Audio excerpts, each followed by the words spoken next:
This is Mr. Mobility once again, your friendly neighborhood superhero.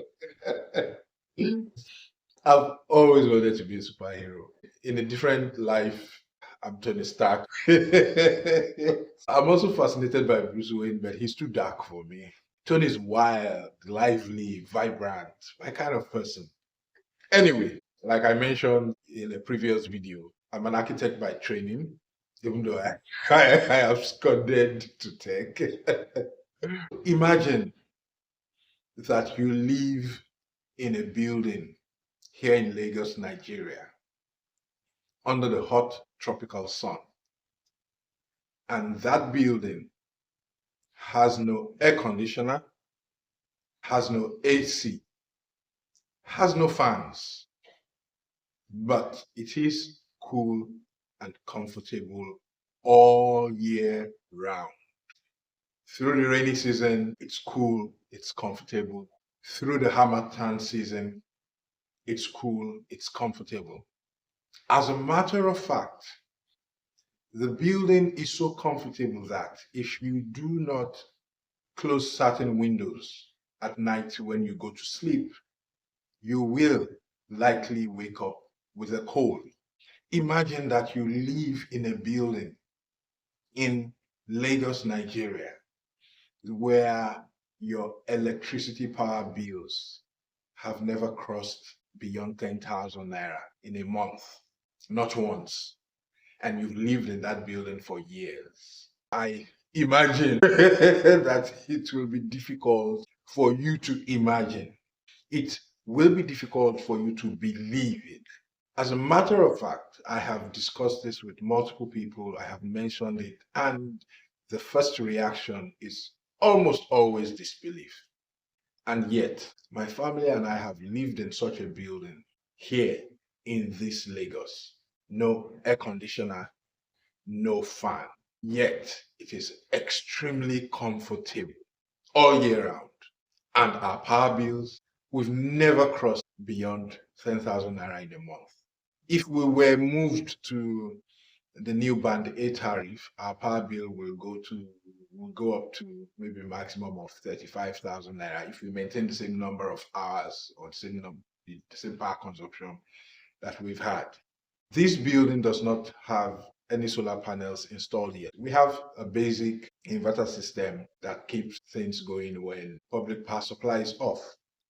This is an example of tropical architecture. Tropical architecture is a kind of architecture, a style of architecture that takes into cognizance the heat, the humidity, the weather and climate of tropical regions like we are in, and designs buildings that are naturally ventilated, naturally lit, and so are energy conservative and are also energy efficient. That's what tropical architecture is all about. This building looks like a normal building. It's beautiful, but it's not what you call, when people see a fancy design and say, oh, what an architectural masterpiece. But this building is an architectural masterpiece. It looks normal. You would walk past it without giving it a second thought. It's not the first of its type that I have seen. As an architecture student back in University of Lagos, architect Olusoya then, now Professor Olusoya, shared some of his experimental designs with naturally ventilated buildings, and I was hooked. It was love at first sight for me. The whole idea, the whole concept. People are intrigued. People are curious. How do you go about achieving this? There are a few key things. There are many factors involved in achieving a comfortable building that's naturally ventilated and naturally lit, but a few key ones here. Your ventilation. There has to be cross ventilation. Cross ventilation means that the air that comes into the building crosses through the room to the other side. That's what the cross, it's not, Jesus on the cross ventilation. It's you're crossing the road from one side of the road to the other side. Yes, so air is crossing in from a window on this side of your room to a window on the other side. So cross ventilation means that the air actually crosses the room. The first thing here is that all those rooms or you have only one window on one wall. Bad idea. You are naturally going to suffer in such a room. And I'm sure you've experienced it. Lots of people live in buildings like that. There's just a window on one room. Also, if you have windows on two different walls, especially adjoining walls, corner wall. So you have a window here and the next wall, you put the next window just close to the edge. The air is not going to cross through the room. The air just sneaks into the room through that window and sneaks out quickly. You need to place the other window at the far end so that some measure of crossing through the room happens. These are basic principles of natural ventilation. You also need to not be interested in filling up your space with walls, with all sorts. Play with space. You need space if you want a home that is comfortable. You can't afford to see space and say, what is this space doing here? Let's put one more room here. And that's a common thing here in Nigeria, right? Isn't it? You know, every inch, every square meter of space. Let's put something here. No, come on.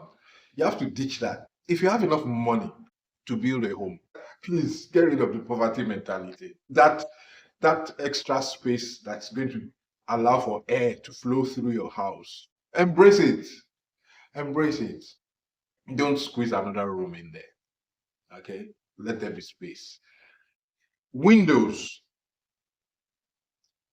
Sliding windows are very popular in Nigeria. A lot of people have sliding windows in their buildings. Sliding windows are bad for natural ventilation for one reason. If you have a sliding window in your house right now, go there and take a look. At any point in time, you only have 50% of that window opening for air to get through. That's the nature of sliding windows. One slide covers the other and takes up half of your window opening. So you only have half the window opening for air to come in and to go out. What you need are casement windows. Casement windows are those windows that open outside to the right or to the left. So you have the full opening for air to flow in and to flow out. If you want a naturally ventilated building, whether home or office setting, sliding windows are a bad idea. Don't do it. Get a casement window. Get a casement window. Some other type of windows as well. As long as the window type allows you to open the full window space to allow for air in. Also, don't be afraid of punching in as many windows as you want in your walls. Embrace windows. Embrace windows. Make them tall. Make them wide. Make them low. The lower sill of your window. Drop it a little further so that, air can come in, touch you from here. Not those windows that air comes in and, just caresses your head. Make them low. Let it go up at the top. Let air in. And don't put walls everywhere. There are so many places you don't need walls. And then many kitchens have only one window. Why? One small window for that matter. Put as many windows in the kitchen as well. What are you hiding? Right? Let air cross through your kitchen. One of the things that people don't think about is the fact that the hotter your kitchen is, the less efficient your freezer, your fridge are, because they just do more work in a hotter environment. So if your kitchen is cool, your fridge and your freezer actually run more efficiently and consume less electricity. The third thing I'm going to mention, the roof. Flat roofs look cool, but in tropical areas like this, having a slab of concrete over you is just asking to be roasted in Asun style. Concrete absorbs heat. If you put a slab over your ceiling, you're just going to have to deal with that heat. Try a gable roof. Try a hip roof. Those roofs that look like pyramids and use the tall style. Don't use the shallow linen ones. Use the tall style. Why? Hot air rises, right, and allows cool air to settle directly over your ceiling. Gable, hip, but certainly not a concrete slab. Flash. It's generally a bad idea. You're going to roast. These are a few factors that you can understand when thinking of either renting or building a home. There are more technical factors like wind direction, topography, existing buildings, trees, plants, foliage. Your architect, who is going to do the design of your building, knows how to take all those other factors into consideration. You probably don't. You don't have that training. As a matter of fact, there is a common misconception about architects. People think the architect just draws the building, it shows you something fine. It's a big mistake. If you want to live in a comfortable building, sit down with your architect, tell him what you want. I want a comfortable building, a building that's comfortable all year round. And then let him or her work their magic. Let them do their thing, right? The architect's job is not just to draw and make the building look good. Their job is to take into consideration all the factors I have mentioned, along with others, to help give you the kind of building that you want. You may not want a naturally ventilated building. You will give your architect your brief. But if you do want a naturally ventilated building that's comfortable all year round, yes, specify that to your architect. And then let them do their job. When they say to you that, this big window will help airflow, don't say, no, I don't want a big window, blah, blah, blah. You're going to make it difficult for them to achieve your goals for you. So, these are a few tips. If you're renting a home, especially if you are paying a lot, specify. Be choosy. Specify to your agent, I want a house that is comfortable, that is well ventilated, that is well lit. Don't just give your money out for whatever you see. Don't just give your money out for whatever you see and take it like that. It's your money. You have worked for it. You want a life of comfort. Now, here's the thing. Does having a naturally ventilated home mean that you really must not use a fan or an AC? No, it doesn't. Actually, after moving into the house, you may still feel, I want a fan, I want an air conditioner. Will it make any difference? A lot, I assure you. Why? The building is already comfortable. You will not need as many fans. You will not need the most energy guzzling of them to maintain any form of comfort in that home. For example, if you want to buy an AC for a house that's already comfortable, a basic AC, highly energy efficient basic AC at the lowest setting will give you much more comfort than some of the most powerful ACs at the highest settings will give you in a home that is highly energy inefficient or a home that is highly uncomfortable. You will still save on power bills. You will still save yourself a lot of trouble, and it won't cost you so much to enjoy the comfort that you want. Personally, I am convinced that the default approach to buildings in tropical climates like ours should be tropical architecture, naturally lit and naturally ventilated buildings. I have held that belief for years, for over 2 decades, and it's a hill I am willing to die on. Am I the only person in Lagos who lives in a building like this? No, I have had a number of people also tell me that the apartment they live in, they've never needed to use a fan. The breeze is always so strong, so good. And these are not people who live in beachfront homes. They live on the island, or they live on the mainland where everybody else lives. But the buildings are just well designed. I know someone else who lives in a complete detached apartment with 6 rooms, two living rooms, a freezer, a fridge, microwave, two television sets, blah, blah, blah, blah, blah, blah, blah. And his power bills on premium, on premium service, his power bill has never exceeded 15,000 naira monthly because the home is energy conserving and energy efficient. The house is well ventilated. They have fans in that home. And if they want, they could add an AC, a very basic AC, a very low power, energy efficient AC.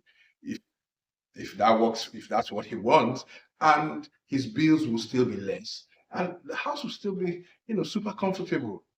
Don't cheat yourself out of the better life and greater experiences of life by ignoring the basics. Natural ventilation and natural lighting are the basics, and even you deserve all of that.